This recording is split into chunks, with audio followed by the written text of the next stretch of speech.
Galit na si Luka. Dalawa pang Lakers di makakalaro sa Game 2 versus OKC. Tara kwentuhan. Pangit ang naging second half ng Lakers sa Game 1 versus OKC at pansin ang kanilang kawalan ng offensive firepower dahil wala si Luka Doncic mga idol dahil sa injury. At para sa Game 2 ng serye, panibagong problema na naman sa Lake Show dahil sa mga injuries. Ayon sa LakersNation.com, dalawang key players ng Lakers rotation ang posibleng hindi makakalaro. Una dyan si Jared Vanderbilt na na-fracture ang hinliliit sa Game 1 mga idol. Isa sana si Vando sa mga expected na babantay kay SGA mga idol sa buong serye dahil sa kanyang galing sa depensa.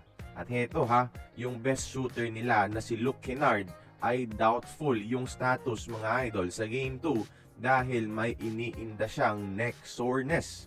Di nga naging maganda yung performance ni Kennard sa mga nakaraang laro. Pero sabi ni Coach JJ Redick, fighter naman ang dalawang ito at pipilitin nilang maglaro sa Game 2 mga idol.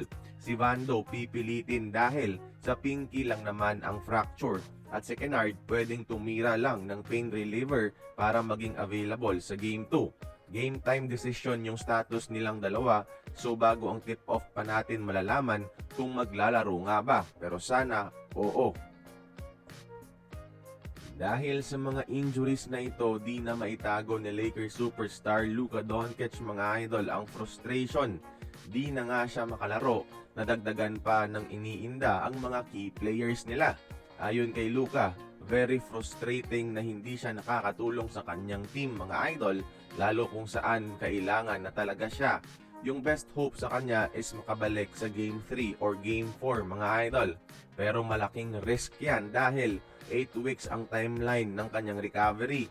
Nasa 5 weeks pa lang siya ngayon. Kaya ayun, sana mag-step up sa Game 2 si Austin Reeves. Kaya kayong mga idol, tingin nyo ba makakabawi kaya ang Lakers? Join the conversation, magkomento lamang sa ibaba.